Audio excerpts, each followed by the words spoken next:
Continuando con nuestro viaje por las páginas del primer libro de Samuel, llegamos hoy al capítulo 12. En este capítulo Samuel testifica en cuanto a su integridad, reprocha al pueblo por su ingratitud, les aterra al pedir de Dios truenos y lluvias en el tiempo de la siega, y los consuela al contarles de la misericordia de Dios.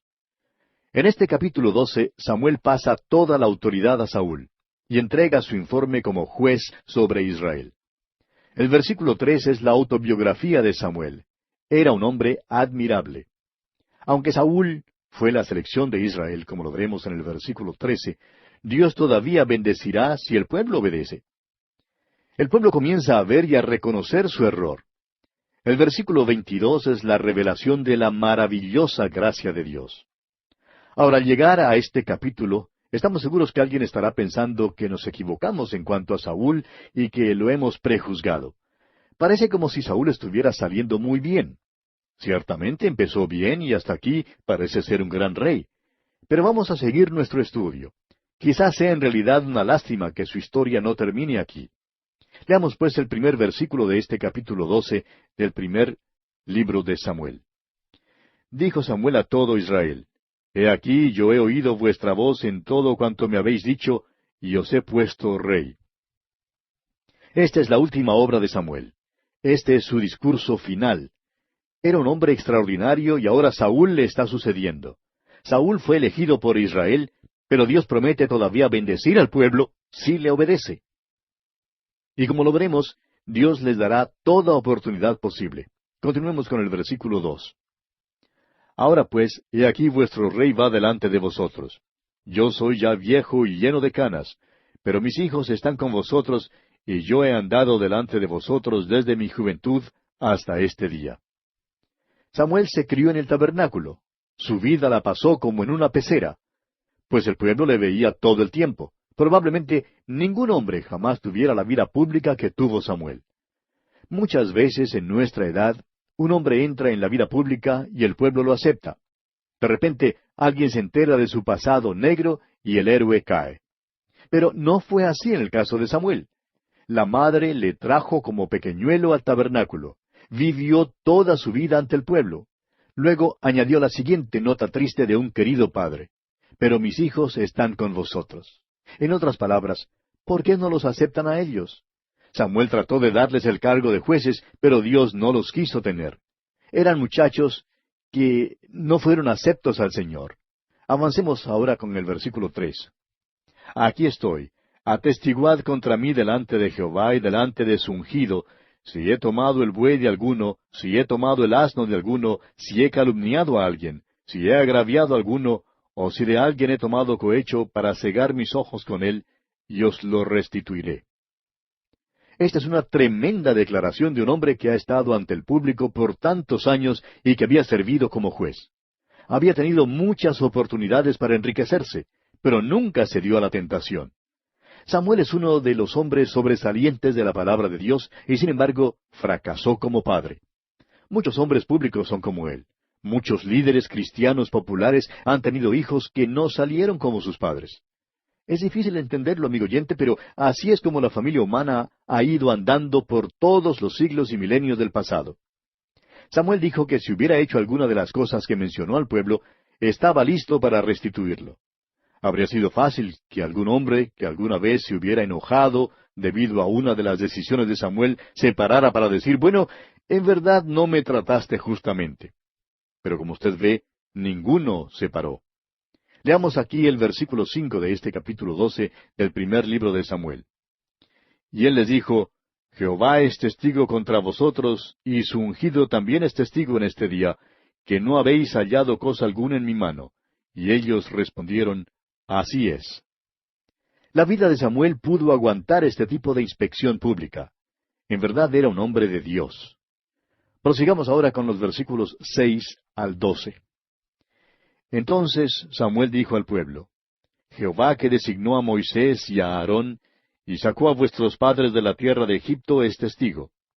Ahora pues aguardad, y contenderé con vosotros delante de Jehová acerca de todos los hechos de salvación que Jehová ha hecho con vosotros y con vuestros padres. Cuando Jacob hubo entrado en Egipto, y vuestros padres clamaron a Jehová, Jehová envió a Moisés y a Aarón, los cuales sacaron a vuestros padres de Egipto, y los hicieron habitar en este lugar. Y olvidaron a Jehová su Dios, y él los vendió en mano de Sísara, jefe del ejército de Azor, y en mano de los filisteos, y en mano del rey Moab, los cuales les hicieron guerra. Y ellos clamaron a Jehová y dijeron, Hemos pecado, porque hemos dejado a Jehová y hemos servido a los Baales y a Astarot. Líbranos, pues, ahora de mano de nuestros enemigos, y te serviremos. Entonces Jehová envió a Jerobaal, a Barak, a Jefté y a Samuel, y os libró de mano de vuestros enemigos en derredor, y habitasteis seguros. Y habiendo visto que Naas, rey de los hijos de Amón, venía contra vosotros, me dijisteis, No, sino que ha de reinar sobre nosotros un rey, siendo así que Jehová vuestro Dios era vuestro rey. Samuel presenta un resumen de los hechos de otros grandes hombres que Dios puso, y que Dios había usado. Quizá no debamos llamarlos grandes hombres porque fue Dios el que los hizo grandes. Moisés, Josué, Gedeón y ahora Samuel resumen la historia de los hijos de Israel. En el Nuevo Testamento, cuando Esteban fue traído ante el Sanedrín, él hizo lo mismo. Fue una cosa importante decir que el Señor es mi pastor, nada me faltará, y luego caminar hacia el futuro. Fue cosa alentadora poder decir no solamente hasta aquí, sino también de aquí en adelante Dios nos ayudará.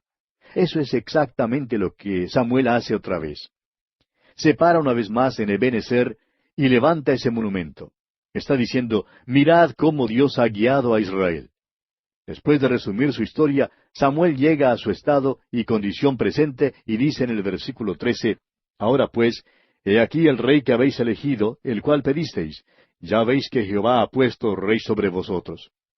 Samuel aclara sin lugar a dudas que Saúl era la selección del pueblo. Muchos creen que la voz de la mayoría y la elección del pueblo tiene que ser la voz de Dios. La Biblia, amigo oyente, contradice este modo de pensar. La Biblia declara que por lo general siempre es sólo una minoría la que elige según la voluntad de Dios. Martín Lutero dijo, uno, con Dios, constituye una mayoría.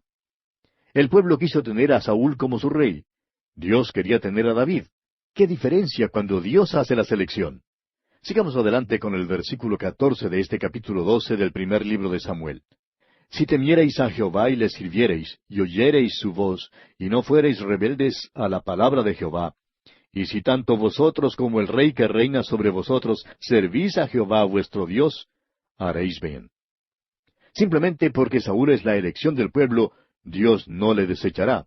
Dios le dará una y otra oportunidad. Dios lo bendecirá. Y continuamos leyendo aquí en el versículo 15, Mas si no oyereis la voz de Jehová, y si fuereis rebeldes a las palabras de Jehová, la mano de Jehová estará contra vosotros como estuvo contra vuestros padres. Samuel está hablando claro. Si el pueblo sirve a Dios, Él les bendecirá. Si no le sirven, el juicio vendrá. Y veremos que Dios responde a esto de una manera dramática y milagrosa. Continuemos leyendo los versículos 16 al 18 de este capítulo 12 del primer libro de Samuel. Esperad aún ahora, y mirad esta gran cosa que Jehová hará delante de vuestros ojos. ¿No es ahora la siega del trigo? Yo clamaré a Jehová, y él dará truenos y lluvias, para que conozcáis y veáis que es grande vuestra maldad que habéis hecho ante los ojos de Jehová, pidiendo para vosotros rey. Y Samuel clamó a Jehová, y Jehová dio truenos y lluvias en aquel día, y todo el pueblo tuvo gran temor de Jehová y de Samuel. Elías no fue el primer hombre que logró una tempestad como respuesta a su oración. Él logró una tronada, pero Samuel la logró antes de Elías. Y creemos que este es el sello de Dios sobre la vida de Samuel. Los truenos y las lluvias constituyeron el gran amén sobre la vida de Samuel. Él definitivamente había sido elegido por Dios. Prosigamos ahora con el versículo 19. Entonces dijo todo el pueblo a Samuel, Ruega por tus siervos a Jehová tu Dios, para que no muramos, porque a todos nuestros pecados hemos añadido este mal de pedir rey para nosotros. Pecaron en pedir un rey. Estaban rechazando a Dios cuando pidieron un rey que reinara sobre ellos a fin de ser como las demás naciones. Y Samuel respondió al pueblo aquí en el versículo 20 y dice, Y Samuel respondió al pueblo, No temáis. Vosotros habéis hecho todo este mal, pero con todo eso no os apartéis de en pos de Jehová, sino servidle con todo vuestro corazón. Amigo oyente, no deje que los pecados y las equivocaciones del pasado inutilicen su vida. No importa quién sea usted ni lo que haya hecho. Permítanos decirle aún a usted, que se cree quizá un pecador empedernido y sin esperanzas, o tal vez el peor criminal y ateo, drogadicto y endemoniado, que si usted se vuelve al Señor Jesucristo para ser salvo y empieza a servirle, Dios le aceptará y le bendecirá ricamente. No deje pues que el pasado destruya su futuro ni su presente. Y continúa Samuel hablando al pueblo y dice aquí en el versículo 21 de este capítulo 12 del primer libro de Samuel: No os apartéis en pos de vanidades que no aprovechan ni libran, porque son vanidades. Amigo oyente, no se meta con artimañas. Hoy en día parece que está de moda en la iglesia el experimentar con diferentes métodos. Parece que la iglesia no se da cuenta que solo Dios puede bendecir. Necesitamos asirnos solamente del Señor y de su palabra. No creemos que la Biblia necesita ser defendida, necesita ser explicada, necesita ser proclamada, y eso es lo importante. Se necesita mucho más signos de admiración y el punto de declaración que lo que se necesita el signo de interrogación. Avancemos ahora con el versículo 22. Pues Jehová no desamparará a su pueblo por su grande nombre, porque Jehová ha querido haceros pueblo suyo. Este es un versículo glorioso. ¿Ha tomado usted, amigo oyente, el nombre del Señor? ¿Es Él su Salvador? ¿Está usted descansando en Él? Él no le desamparará.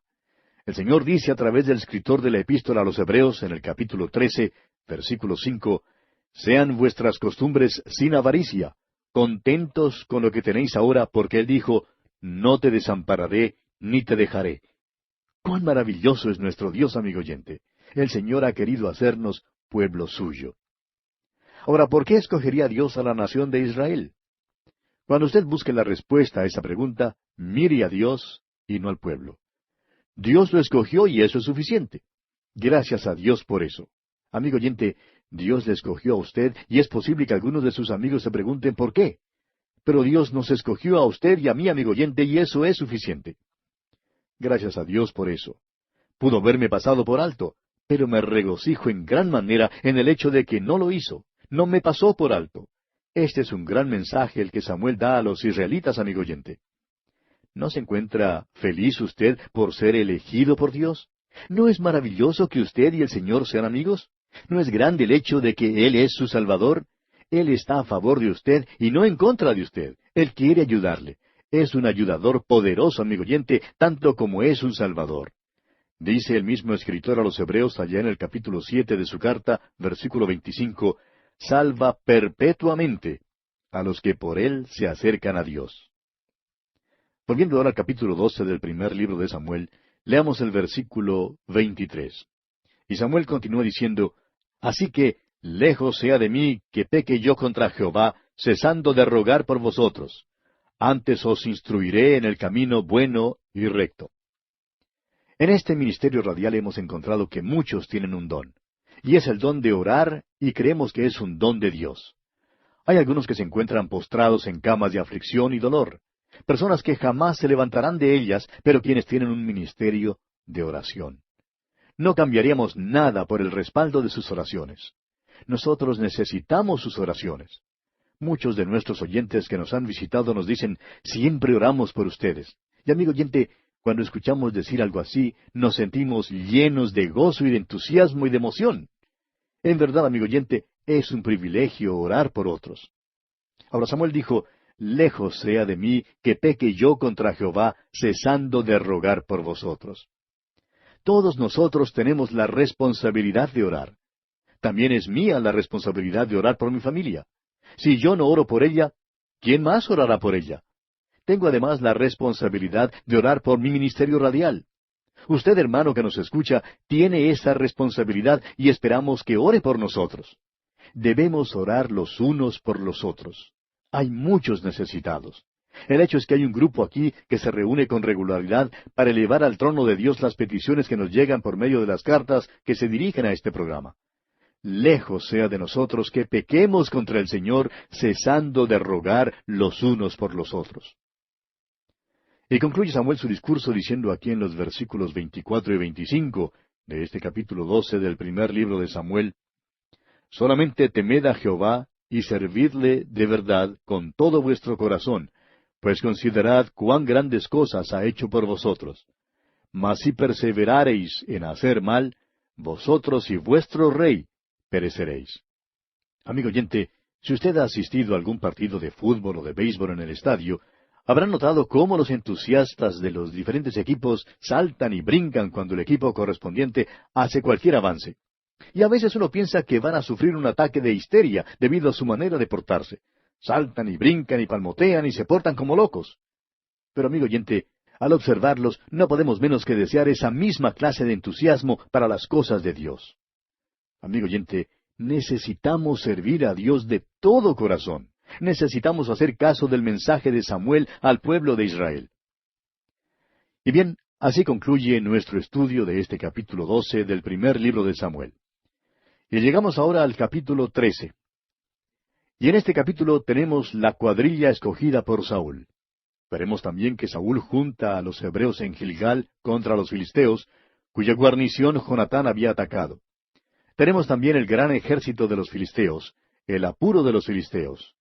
Saúl ofrece el holocausto, Samuel reprocha a Saúl y finalmente la política de los filisteos. La verdadera naturaleza de Saúl se empieza a demostrar. Aquí veremos que su hijo Jonatán fue quien ganó la victoria en Micmas. Sin embargo, Saúl hizo tocar la trompeta y se atribuyó a sí mismo la victoria. Por presunción, Saúl se entremete en el oficio del sacerdote, como lo veremos en los versículos 8 al 10. Samuel reprende a Saúl en los versículos 13 y 14, y en los versículos 19 al 22 se revela el desarme de Israel.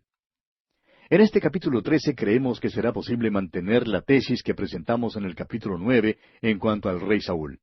La apariencia exterior de Saúl cuadraba muy bien con su oficio como rey, pero en su carácter interior no era apto en manera alguna para ser rey. Comencemos pues leyendo los primeros 4 versículos de este capítulo 13 del primer libro de Samuel. Había ya reinado Saúl 1 año, y cuando hubo reinado 2 años sobre Israel, escogió luego a 3,000 hombres de Israel, de los cuales estaban con Saúl 2,000 en Micmas y en el monte de Betel, y 1,000 estaban con Jonatán en Gabaa de Benjamín, y envió al resto del pueblo cada uno a sus tiendas. Y Jonatán atacó a la guarnición de los filisteos que había en el collado, y lo oyeron los filisteos, e hizo Saúl tocar trompeta por todo el país, diciendo: Oigan los hebreos. Y todo Israel oyó que se decía: Saúl ha atacado a la guarnición de los filisteos, y también que Israel se había hecho abominable a los filisteos, y se juntó el pueblo en pos de Saúl en Gilgal. El verdadero carácter de Saúl empieza a revelarse, como ya lo hemos dicho. Ahora vamos a conocerlo como el falso que es. Leemos en estos versículos que Jonatán atacó a la guarnición de los filisteos.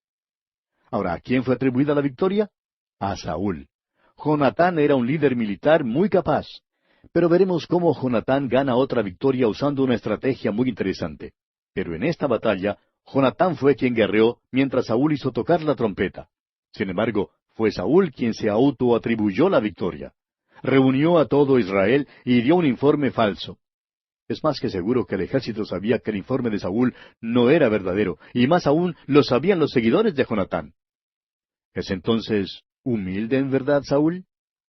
Dijimos en el principio que creíamos que Saúl sufría de un caso de humildad falsa, y creemos que los hechos ahora lo están comprobando. Prosigamos leyendo los versículos 5 hasta el 7. Entonces los filisteos se juntaron para pelear contra Israel, 30,000 carros, 6,000 hombres de a caballo, y pueblo numeroso como la arena que está a la orilla del mar, y subieron y acamparon en Micmas, al oriente de Bet-aven. Cuando los hombres de Israel vieron que estaban en estrecho, porque el pueblo estaba en aprieto, se escondieron en cuevas, en fosos, en peñascos, en rocas y en cisternas. Y algunos de los hebreos pasaron el Jordán a la tierra de Gad y de Galaad, pero Saúl permanecía aún en Gilgal, y todo el pueblo iba tras él temblando. Al parecer, a los filisteos todavía les fue posible pelear, y así vinieron con gran despliegue de fuerza contra los israelitas. Saúl juntó al pueblo, pero tomó tanto tiempo aclamándose por haber ganado la victoria pasada, que esta vez perdió. Continuemos leyendo los versículos 8 y 9. Y él esperó 7 días, conforme al plazo que Samuel había dicho, pero Samuel no venía a Gilgal, y el pueblo se le desertaba. Entonces dijo Saúl, Traedme holocausto y ofrendas de paz. Y ofreció el holocausto. Aquí tenemos otro aspecto del carácter de Saúl. Tuvo la osadía de pensar que porque era rey podía ofrecer un holocausto. Más tarde veremos que otro rey también presumió que podía desempeñar una función sacerdotal y Dios le hirió con lepra. Leamos ahora los versículos 10 y 11 de este capítulo 13 del primer libro de Samuel. Y cuando él acababa de ofrecer el holocausto, he aquí Samuel que venía, y Saúl salió a recibirle para saludarle. Entonces Samuel dijo, ¿Qué has hecho?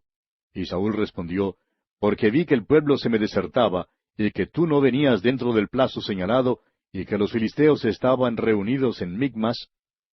Ahora Saúl no estaba dispuesto a esperar a Samuel. Era impaciente y presuntuoso. Él creía que tenía 3 razones válidas para no esperar que Samuel llegara. Primero, que el pueblo se le desertaba. En segundo lugar, que los filisteos venían contra él. Y tercero, que Samuel se tardaba un poco en llegar. Claro que Saúl buscó una explicación que justificara sus acciones. Estaba culpando a todos menos a sí mismo.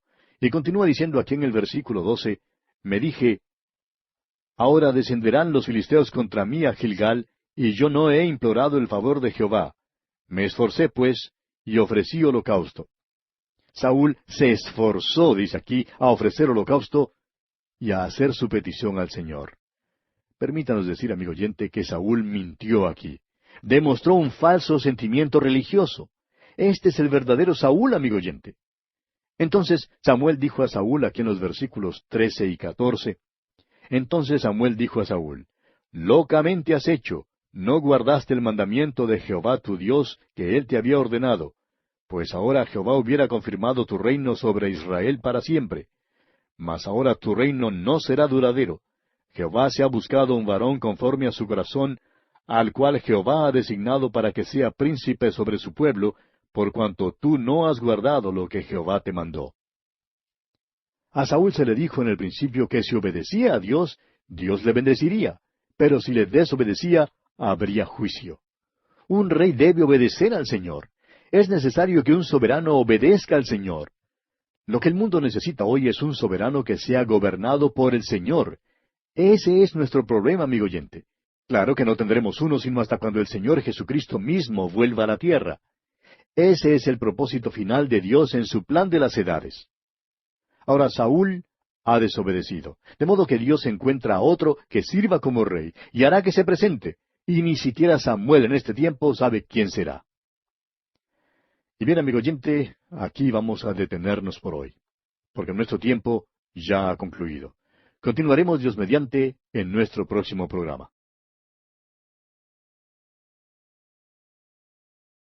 Continuamos hoy estudiando el capítulo 13 de este primer libro de Samuel.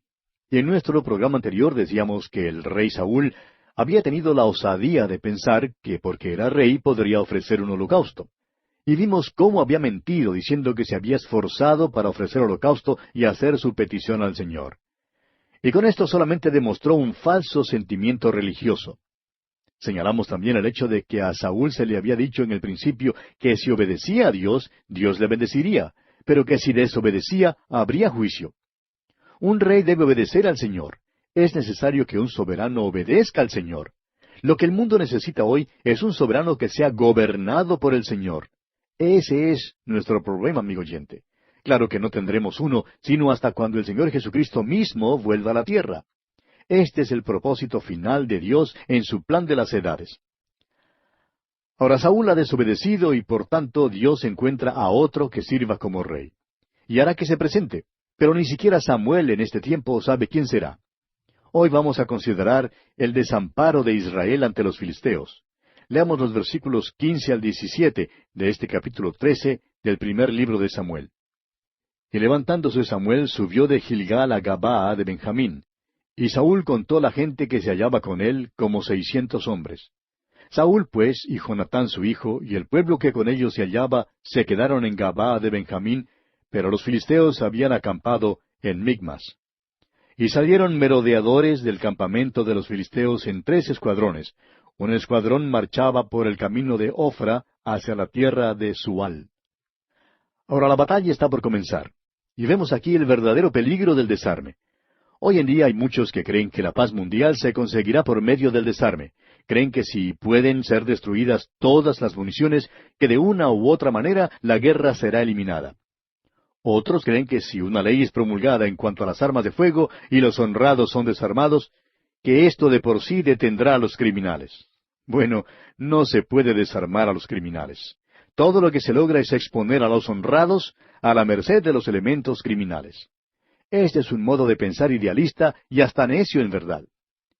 Bueno, continuemos leyendo los versículos 18 al 21. Otro escuadrón marchaba hacia Bet-Horón, y el tercer escuadrón marchaba hacia la región que mira al valle de Seboim, hacia el desierto. Y en toda la tierra de Israel no se hallaba herrero, porque los filisteos habían dicho, para que los hebreos no hagan espada o lanza. Por lo cual, todos los de Israel tenían que descender a los filisteos para afilar cada uno la reja de su arado, su azadón, su hacha o su hoz. Y el precio era un pim por las rejas de arado y por los azadones, y la tercera parte de un siclo por afilar las hachas y por componer las aguijadas. Los filisteos habían desarmado a los israelitas. Los israelitas, sin embargo, tenían algunos utensilios que podrían usar en una emergencia como esta, artefactos de uso agrícola y del hogar. Pero aun para poder afilar estos artefactos, los hebreos tenían que bajar a donde los filisteos, y por tanto al enemigo le era posible llevar una buena cuenta de lo que los israelitas tenían en cuanto a armas. En los versículos finales de este capítulo 13, versículos 22 y 23, dicen, Así aconteció que en el día de la batalla no se halló espada ni lanza en mano de ninguno del pueblo que estaba con Saúl y con Jonatán, excepto Saúl y Jonatán su hijo que las tenían. Y la guarnición de los filisteos avanzó hasta el paso de Micmas. Solamente 2 hombres, Saúl y Jonatán, tenían espadas o lanzas. Los otros miembros del ejército llevaban rejas de arado, azadones, hachas y otros utensilios similares. Así era como el ejército de Saúl estaba equipado para hacer la guerra. Y llegamos ahora al capítulo 14 de este primer libro de Samuel. Y en este capítulo vemos que Jonatán milagrosamente derrota la guarnición de los filisteos. Un terror divino hace que luchen los unos contra los otros. Y por último tenemos la orden prematura de Saúl. Nuevamente Jonatán gana una victoria, pero otra vez Saúl se la atribuye a sí mismo, como lo veremos en los versículos 24 y 25. Los celos de Saúl se revelan en los versículos 37 al 45. Veremos que Saúl realmente está dispuesto a destruir a su propio hijo si le es un obstáculo.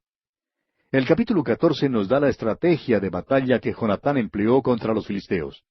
Este es el capítulo que, según se dice, el general británico Allenby leyó la noche antes de que hiciera su ataque exitoso contra los turcos en la Primera Guerra Mundial. Creemos que esta es una información interesante. Ahora no pensamos entrar en la estrategia de la batalla. En primer lugar, no conocemos bien la geografía del lugar donde ocurrió la batalla. Tampoco somos militares. De seguro que cuando el general Allenby leyó este capítulo, quedó conmovido al ver cómo Jonatán ejecutó sus tácticas militares.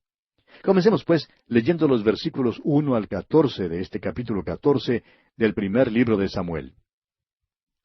Aconteció un día que Jonatán, hijo de Saúl, dijo a su criado que le traía las armas, Ven y pasemos a la guarnición de los filisteos que está de aquel lado. Y no lo hizo saber a su padre.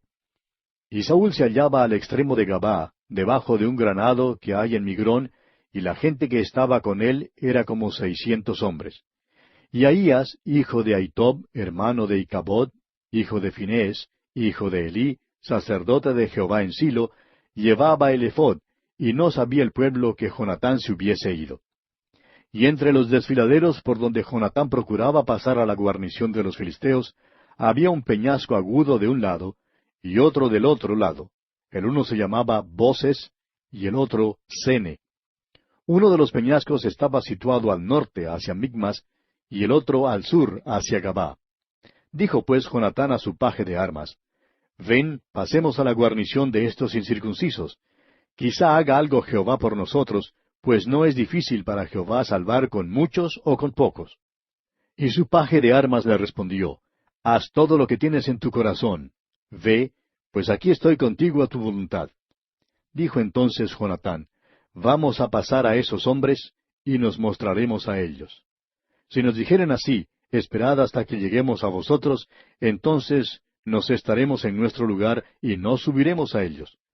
Mas si nos dijeren así, subid a nosotros, entonces subiremos, porque Jehová los ha entregado en nuestra mano, y esto nos será por señal. Se mostraron pues ambos a la guarnición de los filisteos, y los filisteos dijeron, He aquí los hebreos que salen de las cavernas donde se habían escondido. Y los hombres de la guarnición respondieron a Jonatán y a su paje de armas, y dijeron, Subid a nosotros, y os haremos saber una cosa.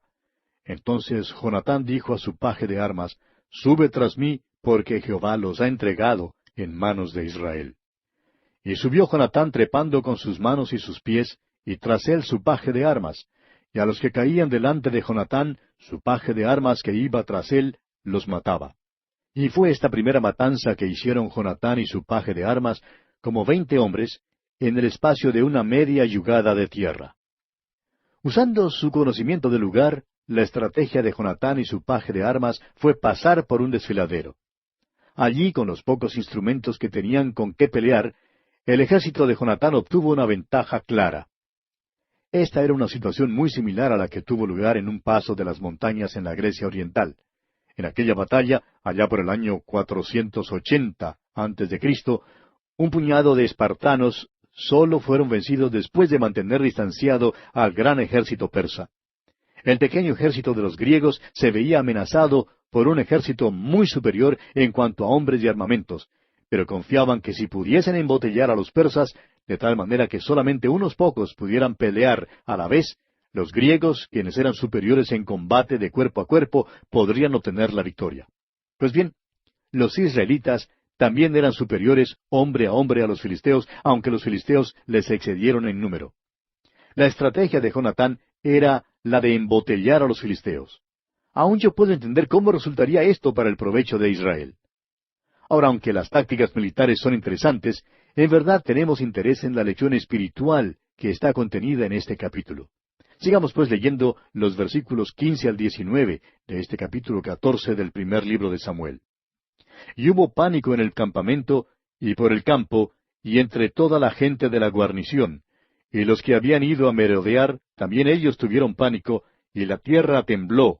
Hubo pues gran consternación. Y los centinelas de Saúl vieron desde Gabaa de Benjamín cómo la multitud estaba turbada, e iba de un lado a otro, y era deshecha. Entonces Saúl dijo al pueblo que estaba con él, Pasad ahora revista, y ved quién se haya ido de los nuestros. Pasaron revista, y he aquí que faltaba Jonatán y su paje de armas. Y Saúl dijo a Ahías, Trae el arca de Dios, porque el arca de Dios estaba entonces con los hijos de Israel. Pero aconteció que mientras aún hablaba Saúl con el sacerdote, el alboroto que había en el campamento de los filisteos aumentaba, e iba creciendo en gran manera. Entonces dijo Saúl al sacerdote, Detén tu mano. Este último versículo que acabamos de leer establece que Saúl no necesitaba el arca.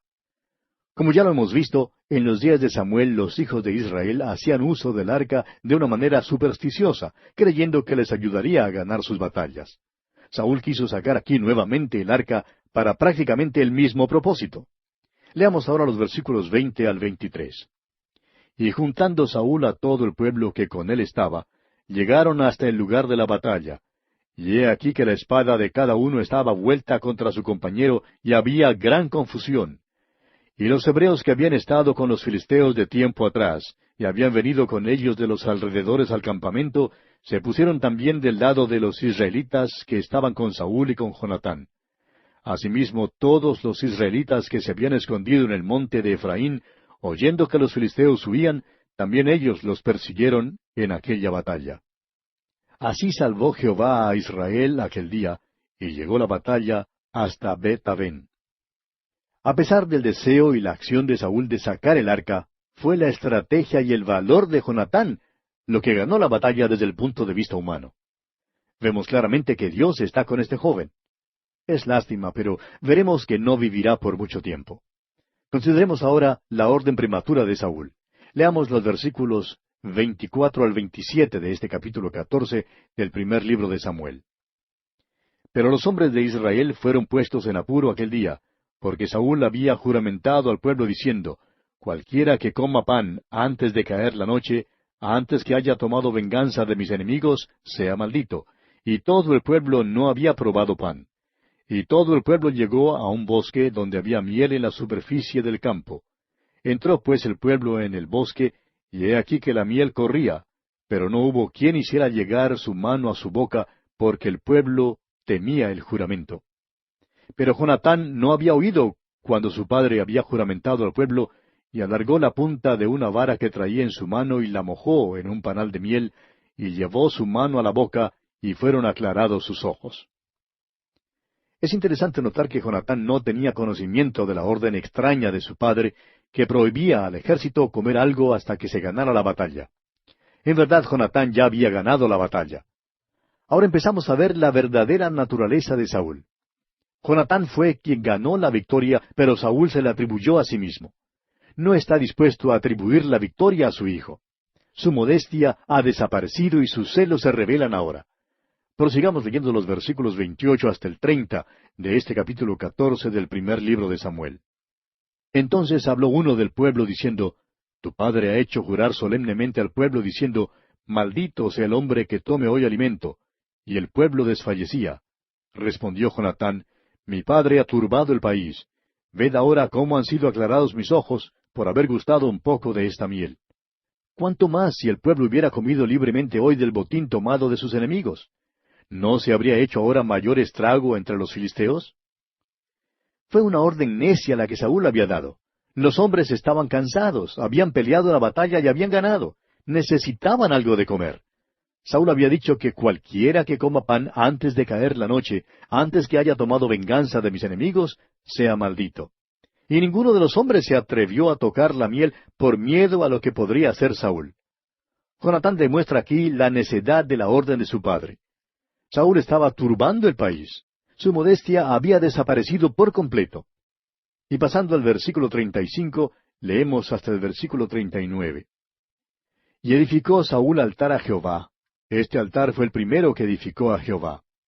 Y dijo Saúl, Descendamos de noche contra los filisteos, y los saquearemos hasta la mañana, y no dejaremos de ellos ninguno. Y ellos dijeron, Haz lo que bien te pareciere. Dijo luego el sacerdote, Acerquémonos aquí a Dios. Y Saúl consultó a Dios, ¿Descenderé tras los filisteos? ¿Los entregarás en mano de Israel? Mas Jehová no le dio respuesta aquel día. Entonces dijo Saúl, Venid acá todos los principales del pueblo, y sabed y ved en qué ha consistido este pecado hoy. Porque vive Jehová que salva a Israel, que aunque fuere en Jonatán mi hijo, de seguro morirá. Y no hubo en todo el pueblo quien le respondiese.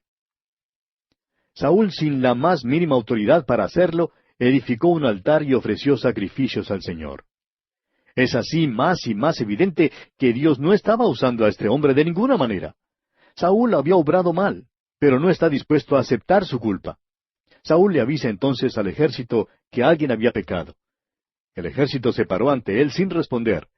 Los hombres sabían que la victoria era de Jonatán, y también sabían que él había gustado la miel aquel día. Y ahora Saúl estaba diciendo, la razón por la cual Dios no me contestó es porque alguien me desobedeció y violó el juramento. Los hombres sabían que Jonatán había gustado la miel, y sabían que Saúl estaba fingiendo una gran apariencia en aquel tiempo, de modo que se pararon sin responder debido a que él era el rey. Y dice aquí el versículo 40, dijo luego a todo Israel, Vosotros estaréis a un lado, y yo y Jonatán mi hijo estaremos al otro lado. Y el pueblo respondió a Saúl, Haz lo que bien te pareciere. ¿Notó usted que los hombres del ejército no responden? Ahora el versículo 41 dice, Entonces dijo Saúl a Jehová, Dios de Israel, Da suerte perfecta. Y la suerte cayó sobre Jonatán y Saúl, y el pueblo salió libre. Saúl sabía así que Jonatán era el que había comido. Y los versículos 42 y 43 dicen, Y Saúl dijo, Echad suertes entre mí y Jonatán mi hijo. Y la suerte cayó sobre Jonatán. Entonces Saúl dijo a Jonatán, Declárame lo que has hecho. Y Jonatán se lo declaró y dijo, Ciertamente gusté un poco de miel con la punta de la vara que traía en mi mano, ¿y he de morir? Jonatán era culpable. era culpable de hacer lo que Saúl no quería que hiciera. Saúl había dicho allá en el versículo 28, «Maldito sea el hombre que tome hoy alimento». Pero, ¿era acaso esta una razón válida para recibir la muerte? Y leemos en los versículos 44 y 45 que Saúl respondió, «Así me haga Dios y aún me añada, que sin duda morirás, Jonatán». Entonces el pueblo dijo a Saúl, «¿Ha de morir Jonatán, el que ha hecho esta grande salvación en Israel? No será así. Vive Jehová que no ha de caer un cabello de su cabeza en tierra, pues que ha actuado hoy con Dios». Así el pueblo libró de morir a Jonatán. Saúl en verdad destruiría a su propio hijo si le fuera un obstáculo. ¿Por qué? Porque Saúl tiene celos de Jonatán, amigo oyente. Quiere toda la gloria para sí mismo.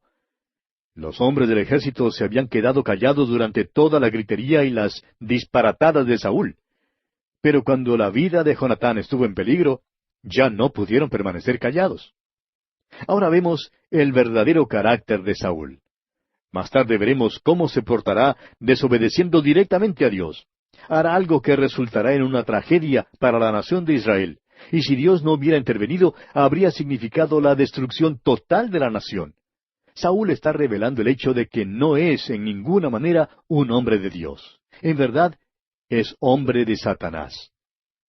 Y así concluye nuestro estudio de este capítulo 14 del primer libro de Samuel. Llegamos ahora al capítulo 15. En este capítulo, Samuel envía a Saúl para destruir a Amalec. Saúl salva a Agag y lo mejor del despojo. Dios lo desecha debido a su desobediencia, y por último tenemos la humillación de Saúl. La rebelión notoria de Saúl se revela en su desobediencia en cuanto a Agag. Quieren cubrir su pecado delante del pueblo. Saúl ahora es desechado como rey sin esperanza alguna de cualquier restablecimiento. Samuel demuestra que amaba a Saúl porque lo lamenta. ¿Fue entonces Saúl la selección de Samuel? En los versículos 22 y 23 de este capítulo 15, Samuel pronuncia un gran principio espiritual. Ahora Dios había dado a Saúl una nueva oportunidad para obedecerle, después de su primer fracaso, pero fracasó por segunda vez. Vemos que este es el método que Dios usa a través de todas las Escrituras. Usted puede cotejar, por ejemplo, a Jacob, a Jonás, a Pedro, a Marcos, etc. Dios no tuvo que esperar el resultado. Él ya sabía el resultado. Cada uno de estos individuos necesitaban saberlo. Y también nosotros necesitamos saberlo. Seremos probados y necesitamos la ayuda del Espíritu Santo. Ahora, ¿por qué se usa aquí una cirugía tan extrema en matar a los amalecitas y a Agag? Miremos lo que ocurrirá en unos 500 años. El malvado Amán era agageo, como lo vemos allá en el capítulo 3 del libro de Esther, versículo 1. Dios, pues, estaba protegiendo a las multitudes del futuro, así como lo hizo por medio del diluvio. Al seguir nuestro estudio en la vida de Saúl, notamos que en realidad es un hombre de Satanás. Esperamos no haberle causado ninguna injusticia al identificarlo como tal. Personalmente creemos que jamás haya sido salvado. Y más aún creemos que Saúl era también bastante hipócrita. Fingió ser un hombre de Dios, pero nunca lo fue en realidad. La rebelión notoria de Saúl se revela ahora en su desobediencia en cuanto a Agag. Trató de encubrir su pecado. Leamos pues los primeros 3 versículos de este capítulo 15 del primer libro de Samuel. Después Samuel dijo a Saúl, Jehová me envió a que te ungiese por rey sobre su pueblo Israel. Ahora pues, está atento a las palabras de Jehová. Así ha dicho Jehová de los ejércitos. Yo castigaré lo que hizo Amalec a Israel al oponérsele en el camino cuando subía de Egipto. Ve, pues, y hiere a Amalec, y destruye todo lo que tiene, y no te apiades de él. Mata a hombres, mujeres, niños, y aun los de pecho, vacas, ovejas, camellos y asnos. Estas instrucciones pueden parecer extremas a los que no conocen la historia de Amalec. Pero si usted ha seguido esta historia en el Antiguo Testamento, amigo oyente, reconocerá que los amalecitas se oponían a Dios con una oposición total. Eran rebeldes contra Él. De modo que Dios dijo que los juzgaría debido a esa rebelión. El hecho es que si a esta gente se le hubiera permitido vivir, probablemente había causado en el futuro aún mayores dificultades que lo que nos es posible imaginar. Alguien dirá, ¿cómo puede usted saber eso? Bueno, lo sabemos porque nos daremos cuenta que Saúl salvó la vida a uno de estos, y cuando lleguemos al libro de Esther veremos quién era. Trató de destruir totalmente a la nación hebrea y habría tenido buen éxito si no hubiera sido porque Dios intervino. Cuando uno mira las cosas desde la perspectiva de Dios, amigo oyente, entonces muchas veces puede entender su acción inmediata. Francamente, amigo oyente, usted y yo no somos Dios. Si fuéramos Dios, podríamos hacer las decisiones de Él, pero no nos es posible hacer esto. Bien, vamos a detenernos aquí por hoy porque nuestro tiempo ya ha concluido.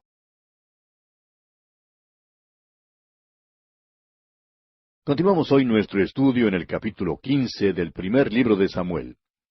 Y en nuestro programa anterior vimos en los primeros 3 versículos de este capítulo 15 cómo Dios dio algunas instrucciones precisas con respecto a Amalec, instrucciones que dio al rey Saúl. Y dijimos que si usted no conocía la historia de Amalec, es posible que pensara que estas instrucciones pueden ser muy severas o quizás extremas. Pero si usted ha seguido esta historia en el Antiguo Testamento, reconocerá que los amalecitas se oponían a Dios con una oposición total. Eran rebeldes contra Él, y Dios dijo que los juzgaría debido a esa rebelión. El hecho es que esta gente, si se les hubiera permitido vivir, probablemente habrían causado en el futuro aún mayores dificultades que lo que podemos imaginarnos. Ahora alguien dirá, ¿y cómo puede usted saber eso? Bueno, lo sabemos porque nos daremos cuenta que Saúl salvó la vida a uno de estos, y cuando lleguemos al libro de Esther veremos quién era. Trató de destruir totalmente a la nación hebrea y habría tenido buen éxito si no fuera porque Dios intervino. Cuando uno mira las cosas desde la perspectiva de Dios, amigo oyente, entonces muchas veces puede entender su acción inmediata. Francamente, queremos decir que usted y yo, amigo oyente, no somos Dios. Si fuéramos Dios, podríamos hacer las decisiones de Él, pero no nos es posible hacer esto. Continuaremos hoy nuestro estudio leyendo los versículos 4 hasta el 6 de este capítulo 15 del primer libro de Samuel. Saúl pues convocó al pueblo y les pasó revista en Telaim, 200,000 de a pie y 10,000 hombres de Judá. Y viniendo Saúl a la ciudad de Amalec, puso emboscada en el valle. Y dijo Saúl a los ceneos, Idos, apartaos y salid de entre los de Amalec, para que no os destruya juntamente con ellos, porque vosotros mostrasteis misericordia a todos los hijos de Israel cuando subían de Egipto. Y se apartaron los ceneos de entre los hijos de Amalec. Vemos aquí que Saúl convocó al pueblo y los contó. Luego llegó a una ciudad de Amalec y les dijo a los ceneos que salieran de entre los amalecitas antes de que fueran destruidos. Este era un acto de misericordia que ninguna nación pagana habría practicado en aquel entonces. Ahora hasta aquí Saúl es obediente. Continuemos con los versículos 7 hasta el 9 de este capítulo 15 del primer libro de Samuel. Y Saúl derrotó a los amalecitas desde Avila hasta llegar a Shur, que está al oriente de Egipto. Y tomó vivo a Agag, rey de Amalec, pero a todo el pueblo mató a filo de espada. Y Saúl y el pueblo perdonaron a Agag, y a lo mejor de las ovejas y del ganado mayor, de los animales engordados, de los carneros y de todo lo bueno, y no lo quisieron destruir, mas todo lo que era vil y despreciable, destruyeron. Saúl casi cumple con la orden que Dios le había dado, pero creyó que era una lástima destruirlo todo, de modo que le salvó la vida a Agag, soberano de los amalecitas. Ahora Saúl no tenía más derecho de salvarlo a él que el que tenía de salvar al campesino más humilde entre los amalecitas. Esta nación estaba entregada completamente a la maldad, y el rey, más que todos los demás, debía ser matado y juzgado en aquel entonces. Saúl no tenía, pues, derecho alguno de salvar lo mejor del ganado. Parece que lanzó este ataque con el solo objetivo de obtener un gran botín y despojo, precisamente lo que Dios le había prohibido hacer. Los israelitas fueron el instrumento que Dios usó en esta ocasión para traer su juicio sobre los amalecitas. Continuemos ahora con los versículos 10 y 11 de este capítulo 15 del primer libro de Samuel.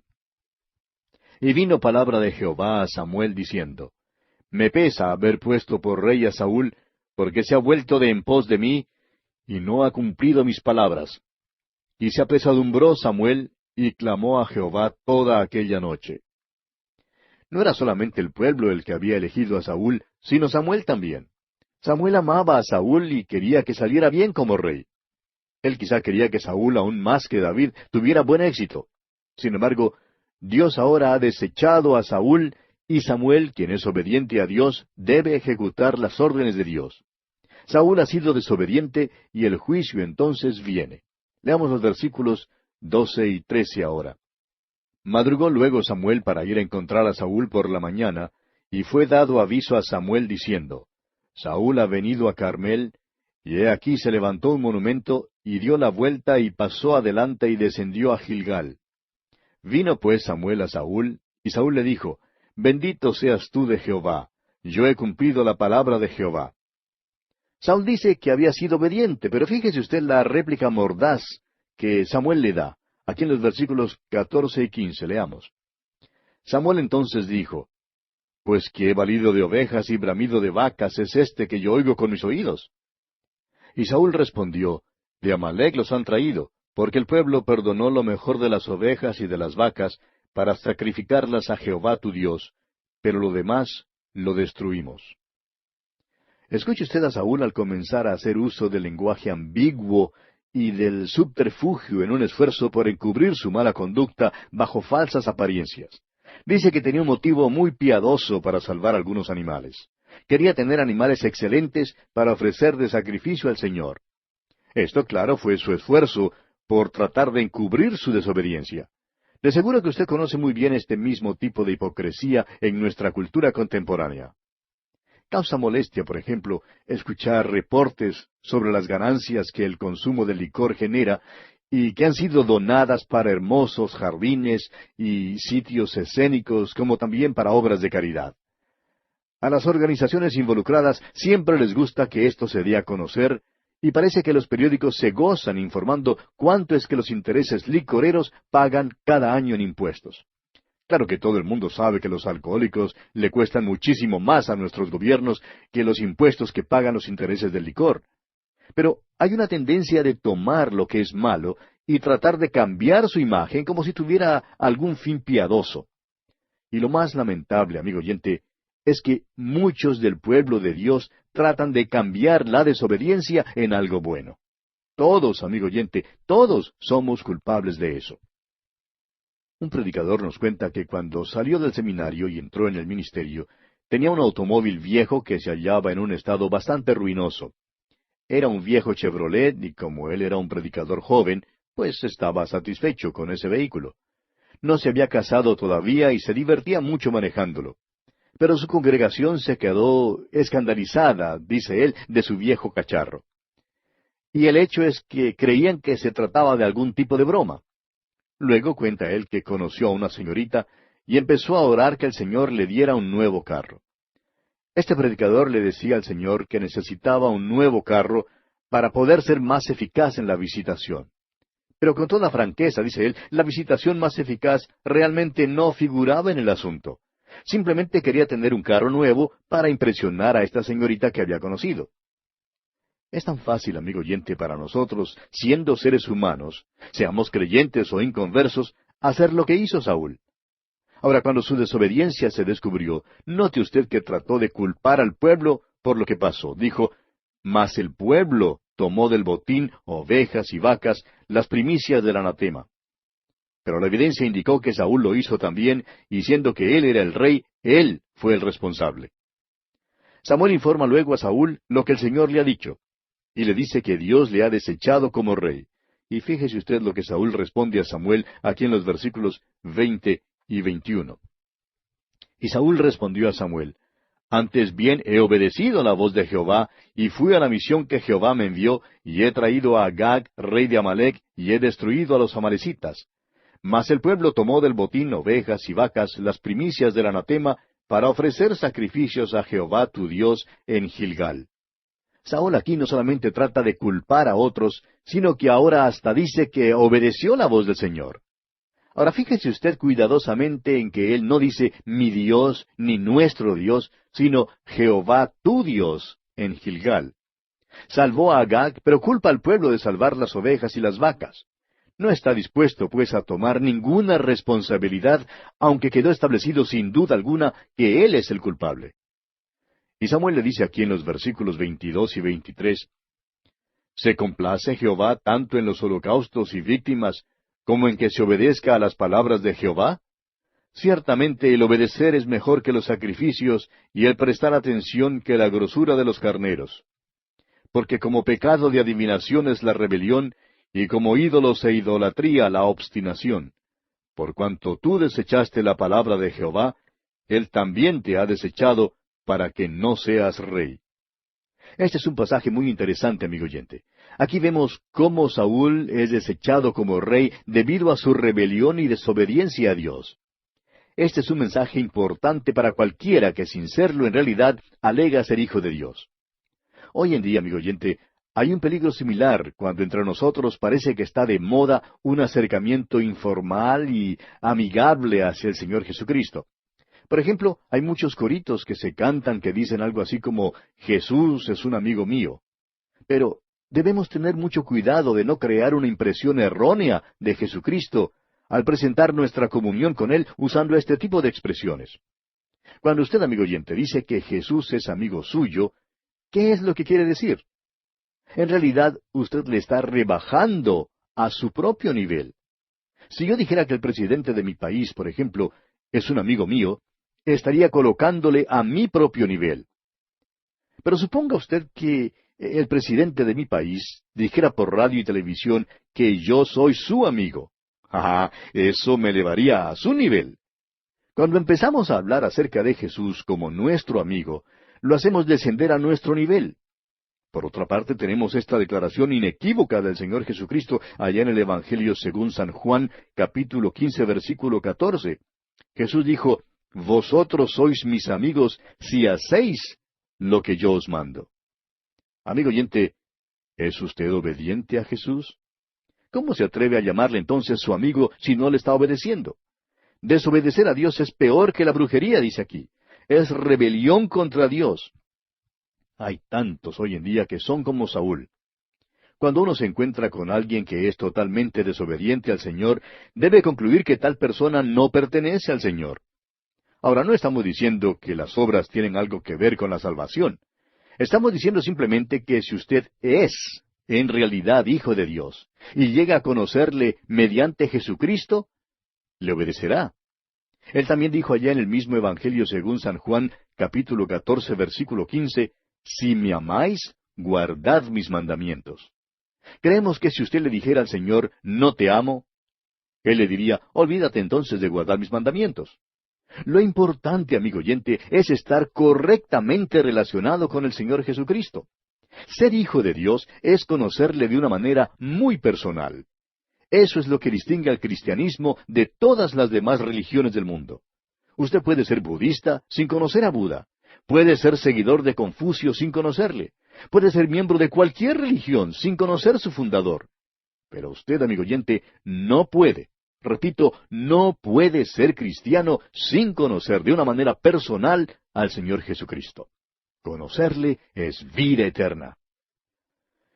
Volvamos ahora a este capítulo 15 del primer libro de Samuel y continuemos leyendo el versículo 24.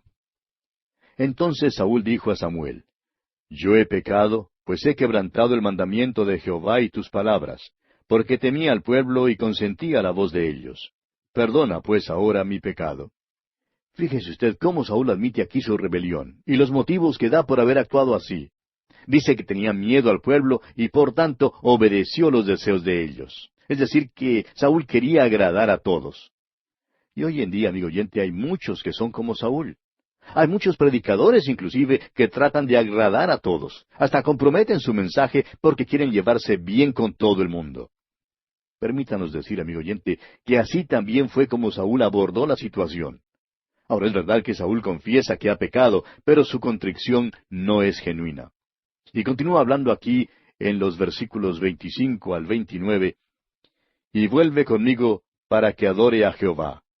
Y Samuel respondió a Saúl, «No volveré contigo, porque desechaste la palabra de Jehová, y Jehová te ha desechado para que no seas rey sobre Israel». Y volviéndose Samuel para irse, él se asió de la punta de su manto, y éste se rasgó. Entonces Samuel le dijo, «Jehová ha rasgado hoy de ti el reino de Israel, y lo ha dado a un prójimo tuyo mejor que tú. Además, el que es la gloria de Israel no mentirá ni se arrepentirá, porque no es hombre para que se arrepienta». Cuando las Escrituras dicen que Dios se arrepiente, amigo oyente, no quiere decir que se arrepiente como se arrepienten los hombres. quiere decir que según nuestro punto de vista humano, parece que Dios se haya arrepentido. Dios hizo rey a Saúl y ahora le quita el reino debido a su pecado. Ahora parece que Dios haya cambiado de idea cuando en realidad no ha cambiado de ninguna manera. No es Dios el que ha cambiado, sino Saúl. Saúl ha pecado y por tanto Dios tiene que juzgarle. Y dice Saúl entonces aquí en el versículo 30 del capítulo 15 del primer libro de Samuel, y él dijo, yo he pecado, pero te ruego que me honres delante de los ancianos de mi pueblo y delante de Israel, y vuelvas conmigo para que adore a Jehová tu Dios. No creemos que el arrepentimiento de Saúl sea genuino. Mire usted cómo encubre su pecado. Le dice a Samuel, vamos a cumplir juntos los ritos de adoración, y así el pueblo no sabrá que he sido desechado. Quiere arrepentirse, pero no de una manera genuina. No quería pagar la pena de su desobediencia. Era hipócrita hasta el fin.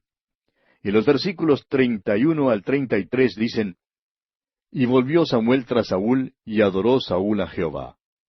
Después dijo Samuel, traedme a Agag, rey de Amalec. Y Agag vino a él alegremente.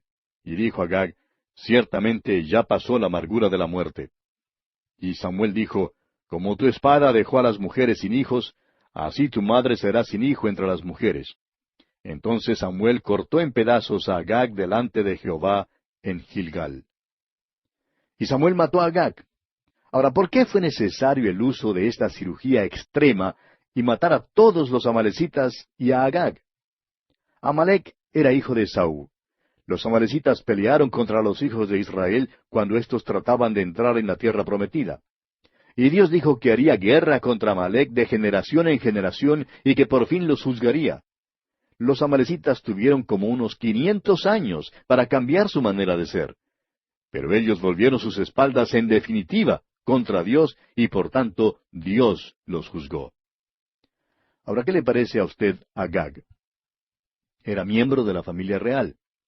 500 años después de los tiempos de Saúl, veremos la historia de un hombre llamado Amán, que también era agageo, como los veremos en el libro de Esther capítulo 3. Este hombre terrible tramó la destrucción de todos los judíos. Ahora, si Saúl hubiera obedecido a Dios, una gran multitud de israelitas habría sido salvada de mucho sufrimiento.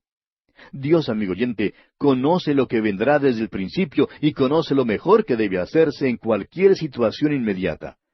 Usted y yo no estamos en ninguna posición de darle sugerencias ni consejos a Dios. No estamos en ninguna posición de juzgar a Dios. Es Él quien nos juzga a nosotros. No olvidemos nunca, amigo oyente, que Dios es un Dios de juicio, que Él juzgará todo pecado y maldad. Y nos alegramos que sea Dios quien juzgará. Damos gracias a Dios que nadie puede obrar maldad impunemente. Puede haber aquellos, aun los que están en algún puesto de eminencia, que creen que no serán juzgados o condenados por su pecado e improbidad, homicidio y adulterio. Pero Dios los juzgará. Nadie se sale con el pecado y necesitamos dejar eso muy en claro. De modo que Samuel ejecutó aquí el juicio de Dios sobre este soberano vil y malo Agag. Leamos ahora los versículos finales, versículos 34 y 35 de este capítulo 15 del primer libro de Samuel. Se fue luego Samuel a Ramá y Saúl subió a su casa en Gabaa de Saúl. Y nunca después vio Samuel a Saúl en toda su vida. Y Samuel lloraba a Saúl. Y Jehová se arrepentía de haber puesto a Saúl por rey sobre Israel. Claro que usted recordará que cuando la Biblia dice que Dios se arrepintió, quiere decir que sus acciones lucen como si hubiera cambiado de parecer. Pero la verdad es que Dios no ha cambiado de parecer. Dios siempre dijo que si Saúl no salía bien, lo quitaría. Saúl pecó y por tanto Dios lo quitó de su puesto como rey. Simplemente cumplió su palabra. Dios todavía aborrece el pecado y lo juzga. Saúl había sido la selección del pueblo y fracasó. Sin embargo, vemos aquí que Samuel lloraba por él. Creemos que Samuel amaba sinceramente a Saúl. Lo amaba muchísimo, muchísimo más que lo que amaba a David. Y no quería ver fracasar a este hombre. Es por eso que sus palabras a Saúl fueron tan duras y acérrimas. Procedían de una persona que le amaba. Además, estas palabras de Samuel también procedían del corazón de Dios. Amigo oyente, el amor de Dios no le disuadirá de juzgar a los pecadores. Él puede amarlos y todavía ejecutar su juicio. Recordemos que nuestro Dios es un Dios santo y justo, tanto como amante. Y bien, así concluimos nuestro estudio de este capítulo 15 del primer libro de Samuel. Llegamos ahora al capítulo 16. En este capítulo vemos que Samuel es enviado por Dios a Belén. Allí unge a David como rey de Israel. Y Saúl manda a buscar a David para calmar su espíritu malo. En este capítulo veremos que Dios elige a David como rey para suceder a Saúl y envía a Samuel a Belén para ungirle como rey. Se presenta también aquí otro gran principio de Dios. Este es el método de Dios para elegir a los hombres para cualquier oficio o tarea. Debido a que Saúl es desechado por Dios, como lo veremos en el versículo 14, David es traído a la corte para tocar el arpa, para librar así el espíritu malo de Saúl. El capítulo 16 nos trae a un nuevo tema. Veremos que hay un contraste marcado entre Saúl y David. David es un hombre de Dios, mientras que Saúl es hombre de Satanás. En el capítulo 15 vimos que Dios desechó a Saúl. Dios no le había dado a Saúl solamente una oportunidad, sino varias oportunidades para que le obedeciera, pero Saúl se mostró totalmente desobediente a Dios. Dios le dio toda oportunidad posible para que saliera bien, pero no salió bien. Al Señor no le era necesario esperar para ver los resultados del reinado de Saúl. Él ya lo sabía de antemano, pero Saúl necesitaba saberlo. También Samuel necesitaba saberlo porque él amaba a Saúl. El pueblo tenía que saberlo porque ellos habían elegido a Saúl. Y hoy en día, amigo oyente, nosotros también necesitamos saber cuáles son nuestros resultados. Seremos sometidos a prueba y necesitamos la ayuda del Espíritu de Dios, porque como nos dice el escritor a los Hebreos en el capítulo 12 de su carta, versículo 6, dice, porque el Señor al que ama disciplina y azota a todo el que recibe por hijo. El Señor somete a prueba a aquellos que ama. Este era el método de Dios en los tiempos de Saúl y es su método también hoy. El apóstol Santiago en su carta universal capítulo 1 versículo 12 dice, bienaventurado el varón que soporta la tentación, porque cuando haya resistido la prueba, recibirá la corona de vida que Dios ha prometido a los que le aman. Saúl fue sometido a prueba y le fue dada amplia oportunidad de salir bien, pero con todo eso fracasó. Llegamos ahora al lugar donde Dios elige a David para suceder a Saúl como rey. Dios envía a Samuel a Belén para ungir a David como rey, como ya dijimos. En contraste, con Saúl, que fue elegido por el pueblo, David es escogido por Dios mismo. Dios tuvo sus dificultades con él, pero Dios tiene dificultad con todos nosotros, ¿no le parece? Leamos pues el primer versículo de este capítulo 16 del primer libro de Samuel. Dijo Jehová a Samuel, ¿hasta cuándo llorarás a Saúl, habiéndolo yo desechado para que no reine sobre Israel? Llena tu cuerno de aceite, y ven, te enviaré a Isaí de Belén, porque de sus hijos me he provisto de rey. Como usted puede ver, amigo oyente, Samuel estaba a favor de Saúl. Samuel amaba a Saúl y no quería verlo desechado por Dios. Le dolió a Samuel dar a Saúl el ultimátum de que había sido desechado y despedido como rey. La tristeza de Samuel hace más impresionante todo esto. Pero vamos a detenernos aquí, amigo oyente, porque nuestro tiempo ha llegado a su fin por el día de hoy. Continuaremos, Dios mediante, en nuestro próximo programa.